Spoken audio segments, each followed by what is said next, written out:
Okay, yan. Sige guys. So, pero syempre, since madami tayo ngayon guys, so I'll take this opportunity para invite kayo sa upcoming big blockchain campus conference. Ayan.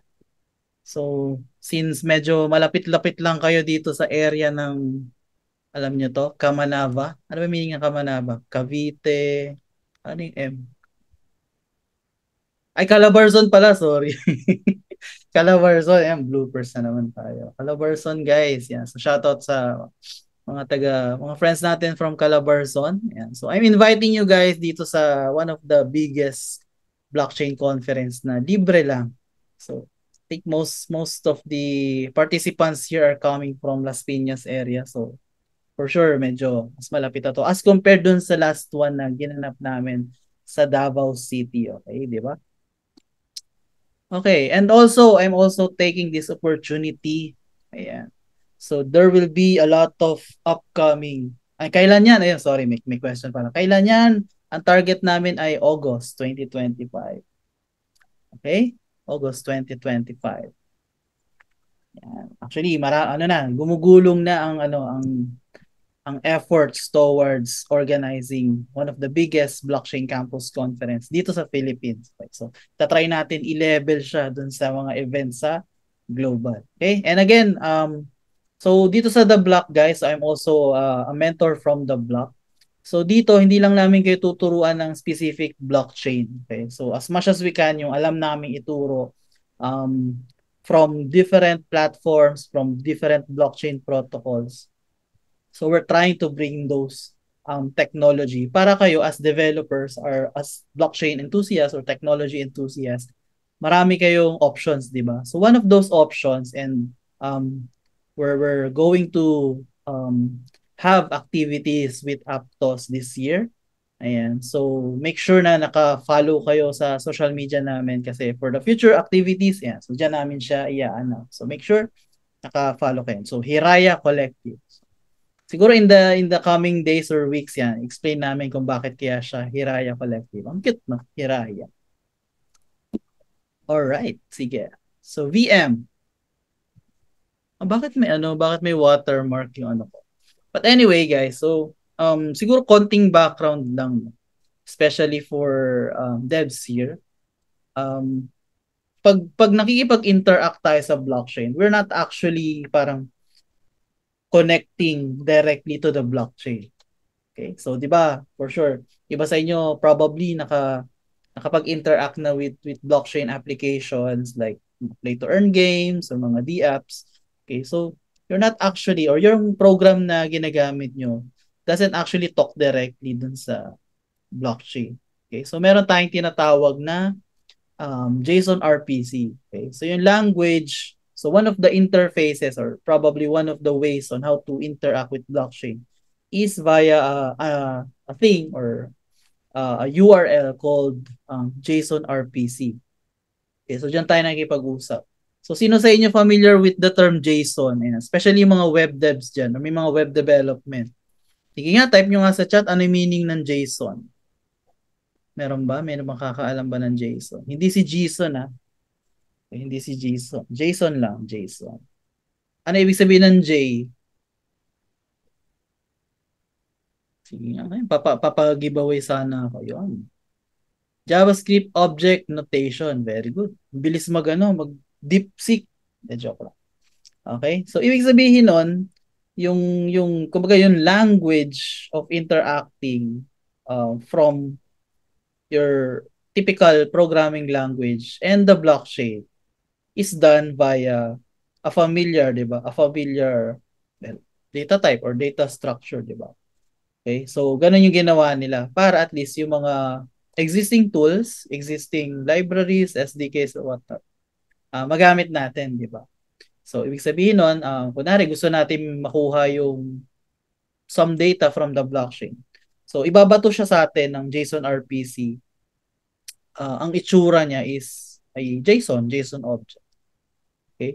So, commonly na ginagamit for this type of communication, for at least for JavaScript or TypeScript, is ethers. Okay, itong nasa bandang itaas, itong ethers.js. Okay, so take note niyo yan. Yan yung madalas ginagamit. Or siguro yung iba naka-abstract yan, pero parang behind the scenes or underlying library na ginagamit um, is Ether. So actually, yung front end na library na ginagamit namin most of the time yung WAGMI. Okay, so we're developing Next.js or React.js applications. For the longest time, behind the scenes, it's utilizing Ethers.js. Unfortunately, ang dami nilang parang pain points na na-encounter while utilizing the existing library. Okay, so of course, since JS nga siya, so hindi siya strictly typed. Okay, so siguro may mga bugs silang na-encounter due to that.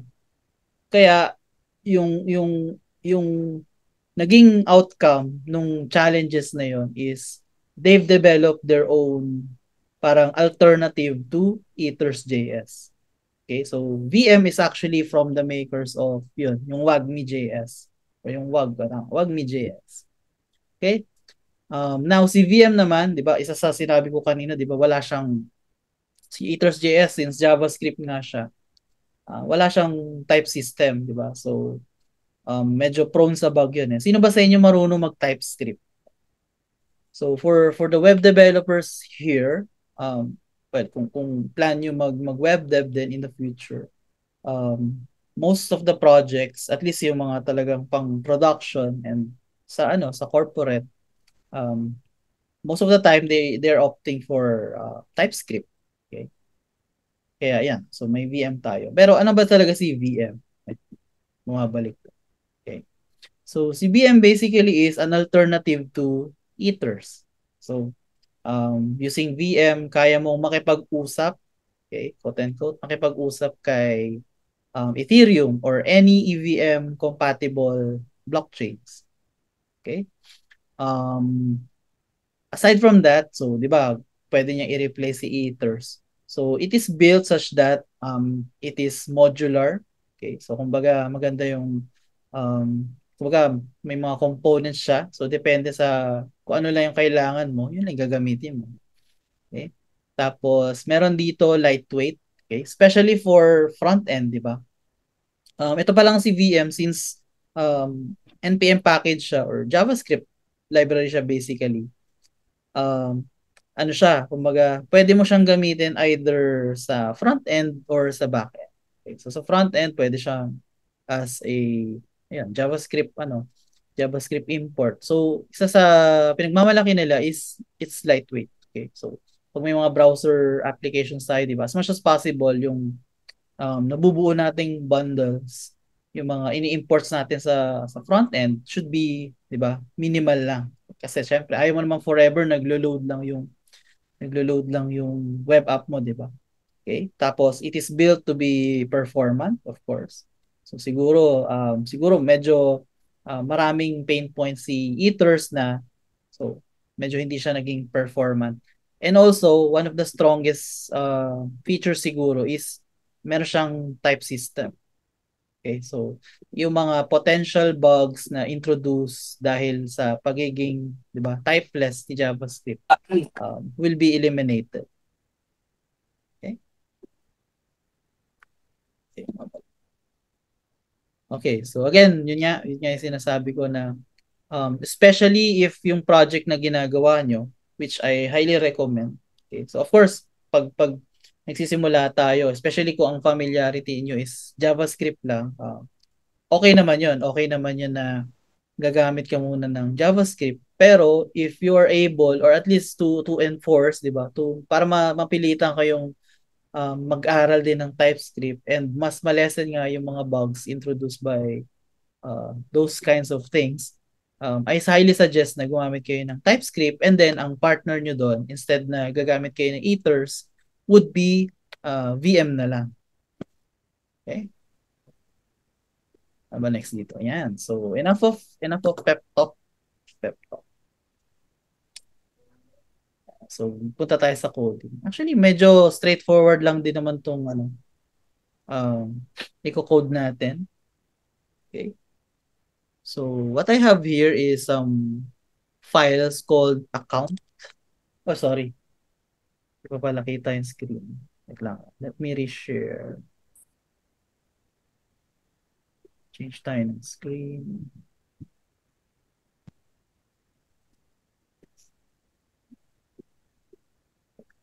Full screen na lang.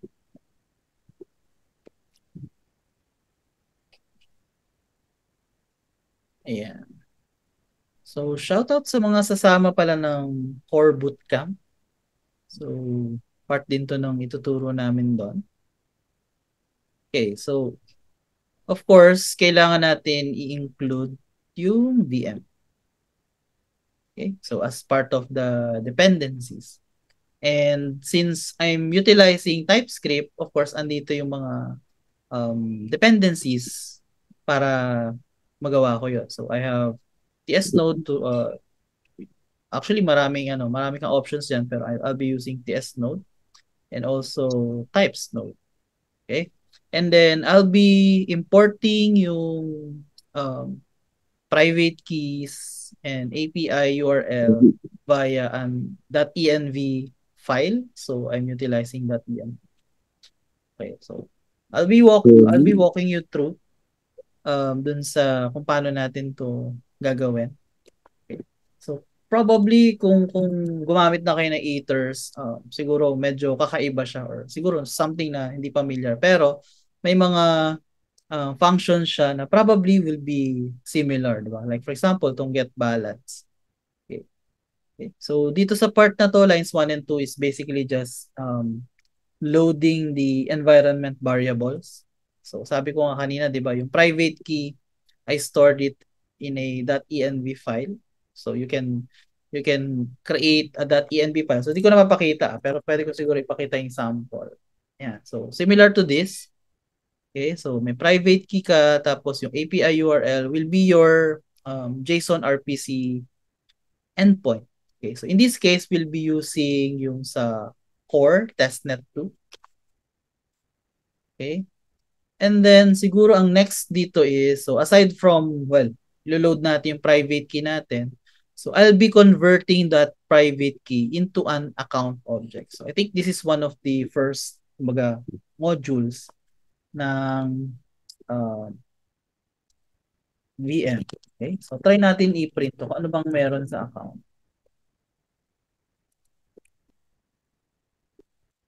Print lang natin yan. Tapos siguro, pag muna natin to execute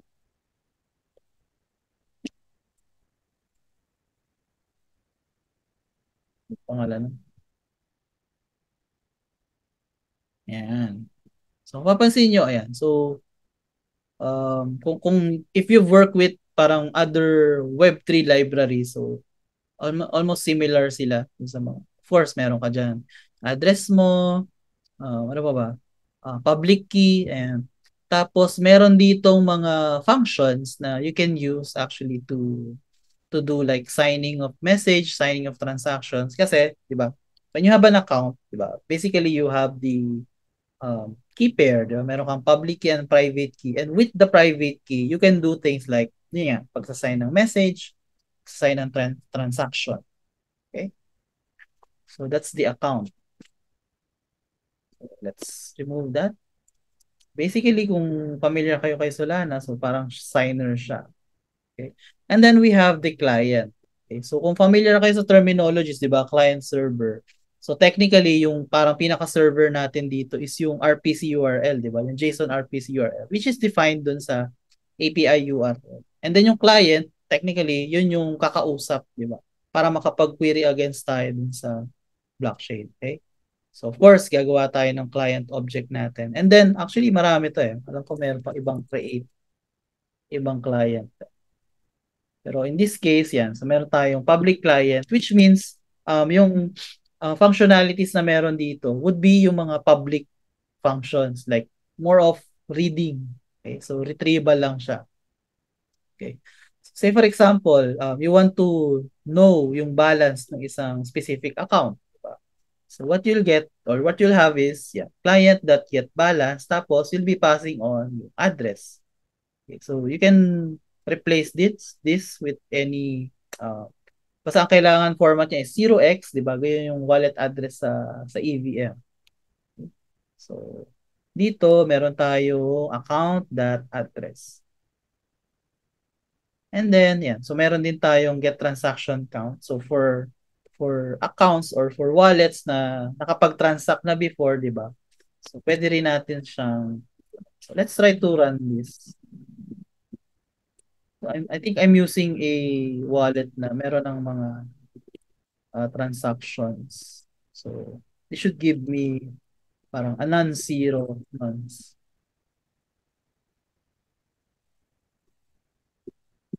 Ay, sorry. Hindi ko pala.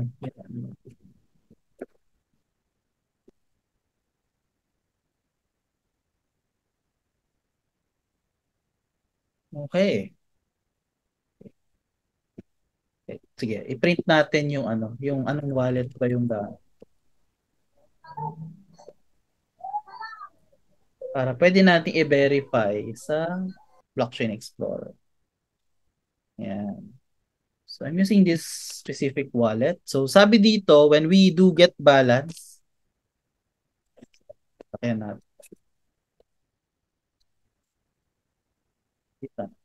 Okay. So meron daw akong 2.96 coins dito sa wallet na to. And then meron na daw akong parang 4 transactions.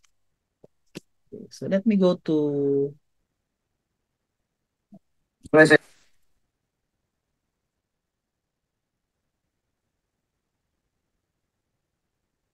pa yung explore ni for 2. Ayan. Tayo dito.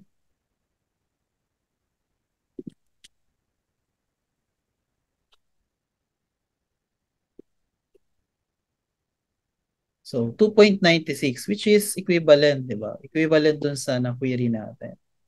And then ayun, hindi ko lang alam kung paano siya naging 4.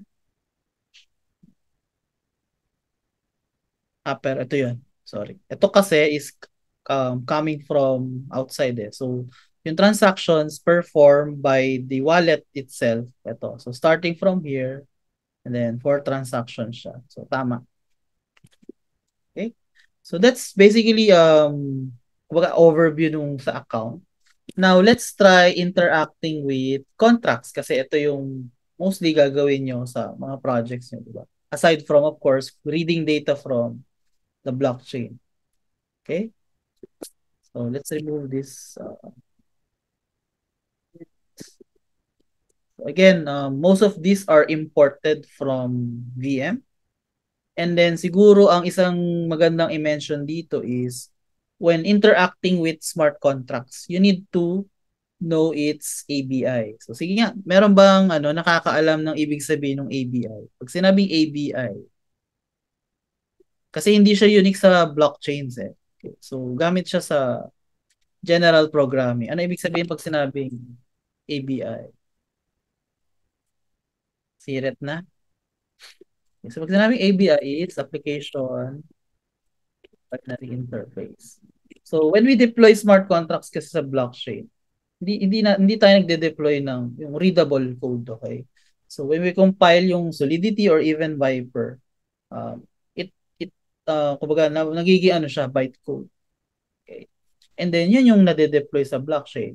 Now, for human programmers like us, syempre, we need to call something, di ba? Kailangan we need to call yung mga function names. Diba? So yun yung kumbaga, the way we interact with smart contracts. Eh. Unfortunately, wala yon. So it get lost, di ba, during deployment. Kaya you need to parang you take care or take hold of the ABI. Okay? So kapag ka nagko-compile ka ng smart contracts, whether you use Solsi or Hardhat or I don't know kung sa Foundry meron, for sure meron. Nagge-generate yan ng mga tinatawag na artifacts. Okay? So part of that artifact is yung ABI.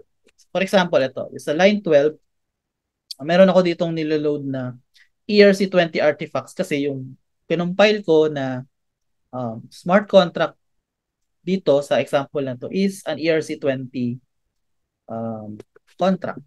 So, wrong spelling na. Sorry. ERC. May tsura nito. Okay.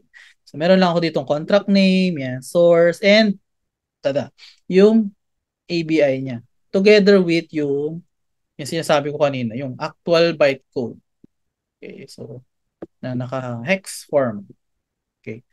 So dito, going back dun sa example natin, di ba? Kailangan natin nung ABI. So, nire-retrieve lang natin dyan from that JSON file. Okay. So lines 17 and 18, very familiar, di ba? Yung from the example earlier. We just have a private key na nasa environment variable. Tapos kinonvert lang natin siya into an account. Ngayon, dito sa um, client na gagawin natin, so kanina, di ba, public client. Diba? You can remember, meron tayong public client. Dito naman, gumawa tayo ng wallet client. Main difference is, meron siyang account na isinasali. So meaning, um, yung client required na pasahan mo siya nung account. Okay, why? Kasi possible na tumawag ka ng or mag-send or mag-create ng or create and submit transactions. Okay.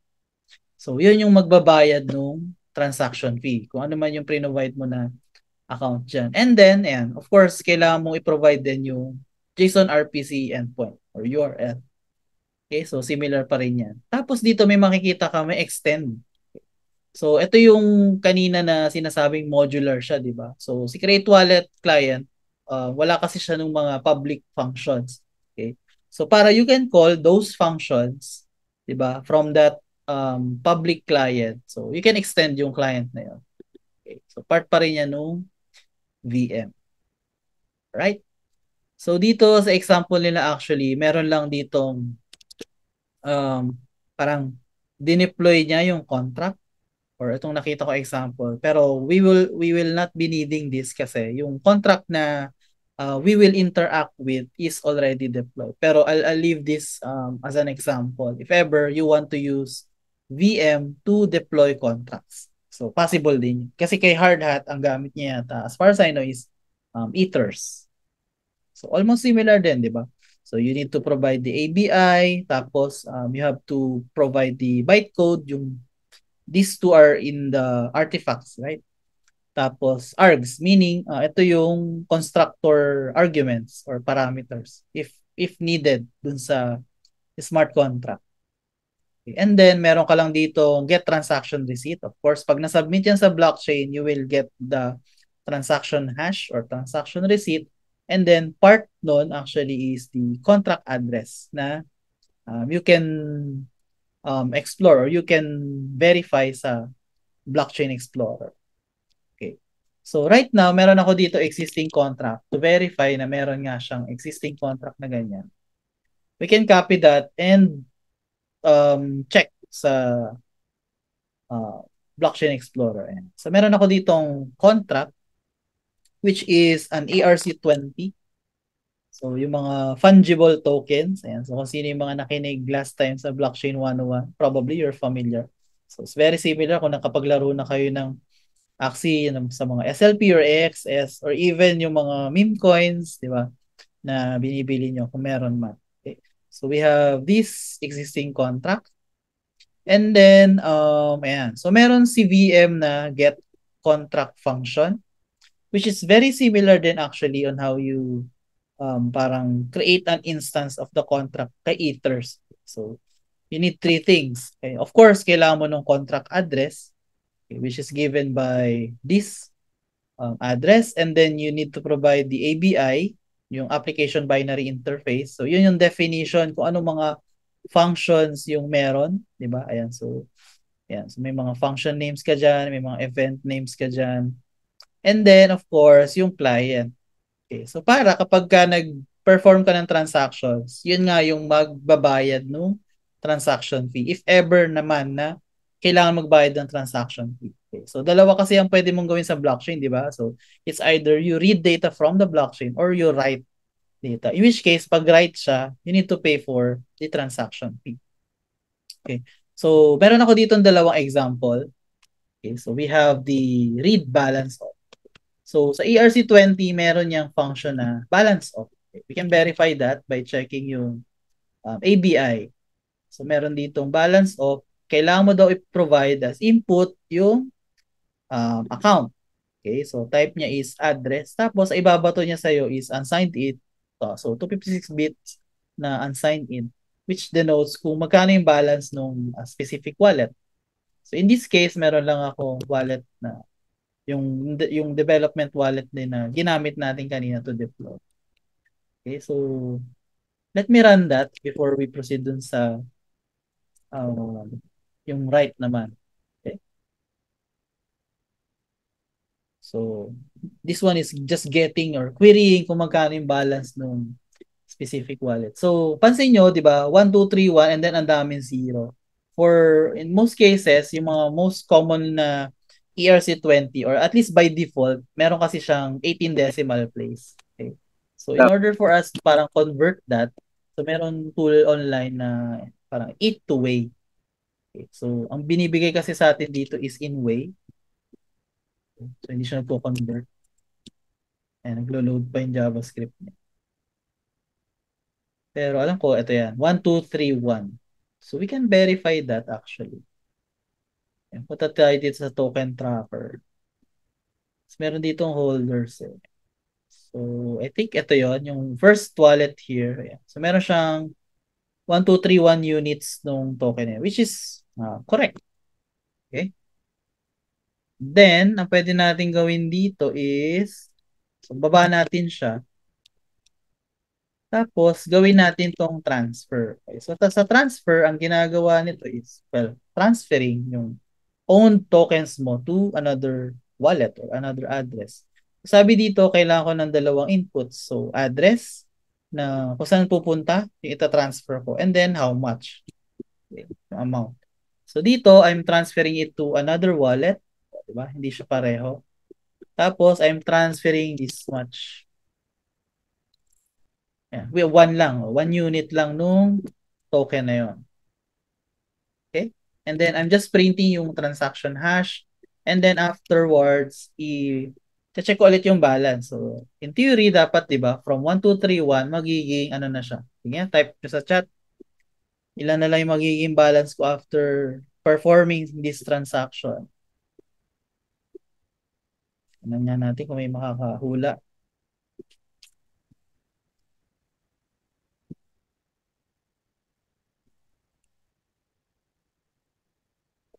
Ayan. So, pansinin nyo, di ba? From 1, 2, 3, 1, since we're transferring 1 unit nung token, so naging 1, 2, 3, 0 na lang siya. And then, to verify na it happened on the blockchain, so we can verify that sa Blockchain Explorer. So, kunin natin yung transaction hash and then, yeah, voila. So, meron ditong details like from this wallet to this wallet, which are both correct, for one of these tokens. Okay?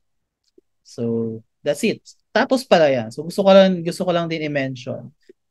Ito. So, si VM, na-derive niya yung functions inside this specific interface from the ABI. Ano pa ba mga functions dito? Say, for example, alam ko may safe transfer. Or ano pa ba? Check natin na. Balance of approve yan. So, try natin approve. So, since TypeScript to guys, so try natin kung mag-work yung IntelliSense. Contract that. Right? That. Pahiya ako dun. Okay, so baka may sira yung aking IDE. So, pero, in theory, yan. So, pero hindi siya nagko-complain, di ba? Kahit mali, hindi rin siya magko-complain. But anyway, that could be on my case. Pero, yeah, so should work sa end nyo. Alright, I think that would be it for VM. Again, kung i-check yung documentation niya, there's a lot of things na you can do. So, showcase ko lang dito yung basic ones like getting an account, reading data from the blockchain, and technically writing or calling a smart contract function using VM. Okay. So, meron ba sa inyong may questions regarding this or kahit yung sessions ni Mark Jerome kanina? Hindi ko siya matawag ng Mark lang or Jerome. Kasi Mark din ako. Tapos Jerome, may Jerome din kami. MJ na lang itatawag ko sa'yo pre next time. Sige. Kung nahiya kayo magsalita, you can leave the question dito sa chat box, pero I'll be continuing ng presentation. So, meron pa akong konting slides pa. Meron ba ditong taga Davao na umattend ngayon? So kita-kits tayo tomorrow hanggang Sunday. Check natin. So, meron kasi kaming ongoing na bootcamps for core kasi meron silang ongoing na gaming hackathon. So, I'm really inviting all game developers dyan. So, ang kailangan lang naman natin mag-develop is casual. So, yun lang talaga yung isa sa main tracks nila. So, if you can develop mga hyper-casual games, ang goal kasi is ma-drive yung people to utilize yung core network. Okay. If you can build innovative na sobrang addictive na game utilizing the core blockchain, then definitely you might want to, diba, check and join this out. Kasi there are prizes at stake. So hindi siya birong amount. So in totality, yung pinaka prize pool nila is around 380,000. Okay? So that's 380,000 not in pesos. So not in pesos, but rather in US dollars. Okay? So do the math. Okay? Sa mga game developers yan. Alam ko gaano kahirap din, 'di ba? Medyo challenging din, 'di ba? In terms of yun, kumita, 'di ba, sa games ngayon.